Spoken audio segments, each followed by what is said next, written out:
দিশা প্ৰথমতে আপোনাক উল্লেখ কৰি ল'ব বিচাৰোঁ যে কংগ্ৰেছ দল বৰ্তমান যি স্থিতিতে নাথাকক কিন্তু গৌৰৱ গগৈ যে দলটোৰ এটা চৰ্চিত নাম বা অসমৰে এটা চৰ্চিত নাম এই কথাটো নুই কৰিব আপুনি এই কাৰণে নোৱাৰে যে কালিৰ দিনটোত গৌৰৱ গগৈ সভাপতি হিচাপে দায়িত্ব অৰ্পণ কৰাৰ পাছতেই দলে আপুনি দেখিব যে কংগ্ৰেছ দলতকৈ বিৰোধী অৰ্থাৎ বৰ্তমানৰ যি শাসক পক্ষ আছে তেওঁলোকেহে বেছি সমালোচনাত লিপ্ত হোৱা পৰিলক্ষিত হৈছে। এই কথাবোৰে কিন্তু বহু কথাৰ ইংগিত দিয়ে।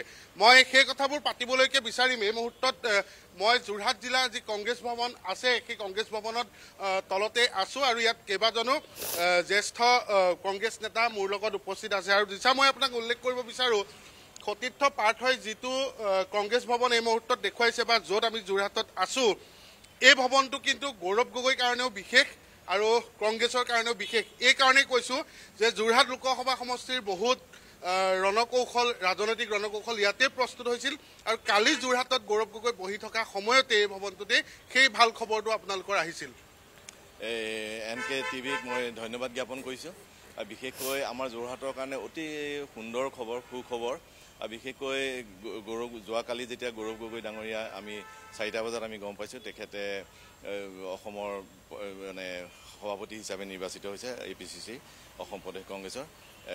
তেতিয়া আমি সকলো যুৱকসকল বা আমাৰ কংগ্ৰেছ কৰ্মীসকল উৎফুল্লিত হৈ পৰিছে। যিহেতু 99 চনত যেতিয়া তৰুণ গগৈদেৱ প্ৰাক্তন মুখ্যমন্ত্ৰী তৰুণ গগৈদেৱ অসমৰ সভাপতি আছিলে প্ৰদেশ কংগ্ৰেছৰ তাৰপিছতে তেখেতে ইয়াত মুখ্যমন্ত্ৰী পদৰ প্ৰাৰ্থী আছিলে। আৰু আমি এইবাৰো আমি আশা ৰাখিছোঁ কালি সৰ্বভাৰতীয় যিজন সম্পাদক KC বেণুগোপালদেৱ সাধাৰণ সম্পাদক তেখেতে কৈছে গৌৰৱ গগৈ হয়তো ফিউচাৰ অসমৰ মুখ্যমন্ত্ৰী পদৰ প্ৰাৰ্থীও হ'ব পাৰে। গতিকে আমি আশা ৰাখিছোঁ তৰুণ গগৈ দেৱক অনুসৰণ কৰি তেখেতে অসমৰ হয়তো মুখ্যমন্ত্ৰী হোৱা আমি আশা কৰি আছোঁ। বিশেষকৈ যোৰহতীয়া ৰাইজে নালাগে আমাৰ উত্তৰ আপাৰ আছামেই হওক বা গোটেই অসমৰ মানুহে গৌৰৱ গগৈক লৈ সপোন দেখিছে আৰু গৌৰৱ গগৈৰ যোগেদি আমি যথেষ্টখিনি আমি আগবাঢ়িব পাৰিম বুলি ভাবিছোঁ। আপোনাৰ পৰা জানিবলৈ বিচাৰিম অভিজিত ফুকন ডাঙৰীয়া যে আপোনালোক যিমান উৎফুল্লিত হৈছে সমানে কিন্তু আপোনালোকৰ বিৰুদ্ধে অৰ্থাৎ বৰ্তমানৰ শাসক পক্ষই বেছি সমালোচনাত লিপ্ত হোৱা পৰিলক্ষিত হৈছে। এক প্ৰকাৰৰ গৌৰৱ গগৈৰ নামটোৱে ক'ৰবাত যথেষ্ট নেকি? গৌৰৱ গগৈৰ নামটো যথেষ্টটো হয়েই আমি সেইটো ভাবোঁ। লগতে আমি এটা ভাবোঁ যে তেখেতৰ যিটো কৰ্মৰাজি তেখেতৰ যি ধৰণে তেখেতে আমাৰ সৰ্বভাৰতীয় কংগ্ৰেছত নিজকে এষ্টাব্লিছমেণ্ট কৰিছে বা নিজৰ কৰ্মদক্ষতাই তেখেতে নিজকে প্ৰতিষ্ঠিত কৰিছে। আমি ভাবিছোঁ যে তেখেত প্ৰদেশ কংগ্ৰেছৰ সভাপতি হোৱাৰ পিছত অসম প্ৰদেশ কংগ্ৰেছ কমিটিৰ আমাৰ যিটো গতি স্তব্ধ হৈ গৈছিল পঞ্চায়ত নিৰ্বাচনৰ পিছত আমি সকলোৱে এটা ব্যক্তিগত অহাৰ নিচিনা এটা পৰিৱেশৰ সৃষ্টি হৈছিল। কিন্তু তেখেত সভাপতি হোৱাৰ পিছত আমাৰ কাৰণে এটা সঞ্জীৱনী শক্তি সদৃশ হৈছে যে গৌৰৱ গগৈ ডাঙৰীয়া যুৱ প্ৰজন্মক প্ৰতিনিধিত্ব কৰা এজন নেতা আৰু দক্ষ নেতা। তেখেত এতিয়া বৰ্তমান যে আমাৰ প্ৰদেশ কংগ্ৰেছৰ সভাপতি হিচাপে সৰ্বভাৰতীয় কংগ্ৰেছ দলে নিযুক্তি দিছে। এইখিনি আপোনালোকক এটা কথা ক'ব খোজোঁ চাওক পিতৃ পদাংক বুলি যে কয় তেখেত আছিল মুখ্যমন্ত্ৰী হোৱাৰ আগত প্ৰয়াত তৰুণ গগৈদেৱ মুখ্যমন্ত্ৰী হোৱাৰ আগত তেখেত আছিল সৰ্বভাৰতীয় পৰ্যায়ৰ এজন প্ৰতিষ্ঠিত অল ইণ্ডিয়া কংগ্ৰেছ কমিটিৰ তেখেতৰ কাৰ্যনিৰ্বাহ কৰিছিল। লগত তাৰপিছত আহি তেখেত সভাপতি হ'ল তাৰপিছত মুখ্যমন্ত্ৰী হৈছে তাৰ আগত তেখেতো সাংসদ আছিল। ঠিক সেইদৰে গৌৰৱ গগৈ ডাঙৰীয়াই নিজকে মানে আপোনাৰ সভাপতি হোৱাৰ আগত নিজে সাংসদ হিচাপে প্ৰতিষ্ঠিত লগত সৰ্বভাৰতীয় এজন নেতা আকৌ তেখেতকে আমাৰ প্ৰদেশ কংগ্ৰেছৰ এইবাৰ সভাপতিৰ দায়িত্ব দিছে। আমি আশাবাদী 2026 চনত তেখেত অসমৰ পৰা আমাৰ কংগ্ৰেছ দলক যথেষ্ট শক্তিশালী কৰি এজন মুখ্যমন্ত্ৰী হিচাপে তেখেত খুব এটা গুৰুত্বপূৰ্ণ কথা। কৃষাণু যথেষ্ট গুৰু দায়িত্ব আছে NSY ৰাজ্যিক সভাপতি গতিকে দলটোৰ চালিকা শক্তি হিচাপেও তোমালোকৰ প্ৰধান ভূমিকা পালন কৰা কি বাৰ্তা দিবা এই মুহূৰ্তত? গৌৰৱ গগৈ ডাঙৰীয়াকে প্ৰমুখ্য কৰি যিজন 3জন কাৰ্যকৰী সভাপতি নিযুক্তি দিলে এই 3জনে মই ভাবোঁ যে কংগ্ৰেছ দলৰ নতুন এক গতি প্ৰদান কৰিব আৰু নৱ অসমৰ নিৰ্মাণৰ যি দিগন্ত সূচনা কৰিব। মই ভাবোঁ গৌৰৱ গগৈ ডাঙৰীয়াৰ নেতৃত্বতে অসমত এনে এটা পৰিৱেশ আমি দেখিবলৈ পাম বুলি আমি বিশ্বাসী।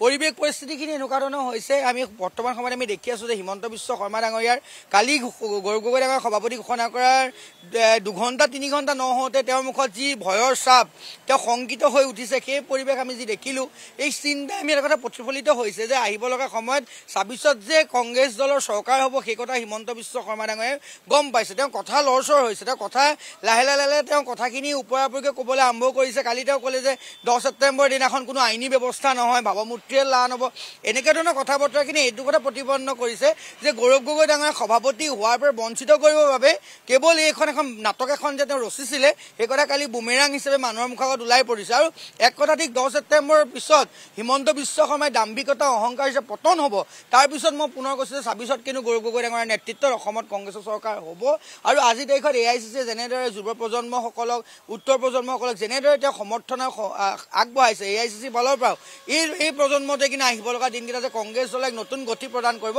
সেই কথা আমি নিশ্চিত হৈছোঁ। নিশ্চিত মই দিছা মোক ১ মিনিট সময় দিলে এটা দৃশ্যাংশ দেখুৱাম। পাৰ্থ আগবাঢ়ি আহিব লাগে। এই মুহূৰ্তত কংগ্ৰেছ দলৰ ফালৰ পৰা মিঠাই প্ৰস্তুত কৰা হৈছে আৰু এই মিঠাই খন্তেক সময়ৰ পাছতে বিতৰণ কৰা হ'ব। মই হোটেলখনৰ ভিতৰলৈকে সোমাই আহিছোঁ আৰু পাৰ্থক দেখুৱাবলৈ অনুৰোধ জনাইছোঁ বিভিন্ন ধৰণৰ মিঠাই এই মুহূৰ্তত এনেধৰণে বান্ধি থকা হৈছে দিছা। এইসমূহ ৰাজপথত এতিয়া বিতৰণ কৰা যাব কিছু সময়ৰ পিছতে আৰু কংগ্ৰেছৰ ফালৰ পৰা যথেষ্ট সংখ্যক মিঠাই এই মুহূৰ্তত যোৰহাটত তেওঁলোকে হোটেলত অৰ্ডাৰ কৰিছে আৰু সেইসমূহ বিতৰণ কৰা যাব। মই পাৰ্থ অকণমান কেমেৰাটো ঘূৰাব লাগে। কিমান মিঠাই আজিৰ দিনটোত বিতৰণ কৰা যাব? একচুৱেলি কালিৰ সন্ধ্যা সময়ত যেতিয়া আমি ইয়াত গৌৰৱ গগৈক লৈ আমি উৎফুল্লিত হৈছিলোঁ, আমি বহুতবিলাক আমাৰ ইয়াত কংগ্ৰেছ মানে সমৰ্থিত মানুহ আহিছিলে। আমি কালিয়ে প্ৰায় ১,০০০মান মিঠাই আমি পথাচাৰীকে হওক, আমাৰ নিজৰ কৰ্মীকে হওক, সাংবাদ মাধ্যমৰ বন্ধুসকলকে হওক, আমি সকলোকে কালি মিঠাই খোৱালোঁ, আমি কেক কাটি ফূৰ্তি কৰিলোঁ। আজিও এতিয়া আমি আমাৰ মহিলাসকল আহিব। কালি যিহেতু গধূলি হ'ল, তেখেতসকল আহিব নোৱাৰিলে। আমাৰ কালি এখন সভা আছিলে, মহিলা কৰ্মী সভা। তেখেতসকল ঘৰলৈ গৈয়ে এই বাৰ্তাটো পাইছে, গতিকে আকৌ আহিবৰ কাৰণে অসুবিধা। কিন্তু আজি প্ৰায় ১১টামান বজাৰ পৰা আমাৰ ইয়াত মহিলাসকল আহিব, তেখেতসকলক মিঠাই বিতৰণ কৰা। মিঠাই প্লেটখন এবাৰ দেখুৱাব লাগে। বাইদেৱে মিঠাই প্লেটবোৰ এনেধৰণে বান্ধিছে আৰু ক্ৰমান্বয়ে সজাই তুলিছে আৰু মিঠাই বিতৰণ কৰা যাব। কৃষাণু কিমান মিঠাই বিতৰণ কৰা যাব? ইতিমধ্যে আমি কালি এটা প্ৰাৰম্ভিক পৰ্যায়ত আমি যি অনুষ্ঠান আমি উৎফুল্লিত আনন্দিত হৈ সকলোৰে মাজত বিতৰণ কৰিছোঁ। আজিও আমাৰ এটা পৰিকল্পনা আছে। আজিও আমি ৰাইজৰ মাজলৈ যাম, কাৰণ ৰাইজে কালি স্বতঃস্ফূৰ্তভাৱে আপুনি কংগ্ৰেছ ভৱনৰ তলত প্ৰায় শ লোক আহি উপস্থিত হৈছে। এইখিনি সকল কংগ্ৰেছ দলৰে নহয়, বহুতো মানে আমাৰ যোৰহাটৰ সাধাৰণ লোকো আহি পেলাই ইয়াত আমাৰ উপস্থিত হৈছে, যিসকলে কংগ্ৰেছ দলৰ যি আদৰ্শ দলৰ লগত প্ৰত্যক্ষভাৱে নাই, কিন্তু তেওঁলোকে গৌৰৱ গগৈ ডাঙৰীয়া শুভাকাংক্ষী। গতিকে আজি যি পৰিৱেশ আমি যোৰহাটত দেখিলোঁ, সেই পৰিৱেশ সমগ্ৰ অসমত। গতিকে আমাৰ বাবে উৎফুল্লিত আনন্দিত এটা দিন আৰু আমি বিশ্বাস কৰিম আহিব লগা দিনকেইটাত কিন্তু গৌৰৱ গগৈ ডাঙৰীয়াৰ নেতৃত্বত ২৬ত যে কংগ্ৰেছৰ চৰকাৰ হ'ব আৰু হিমন্ত বিশ্ব শৰ্মা ডাঙৰীয়া যে পতন হ'ব, এই কথা কিন্তু নিশ্চিত।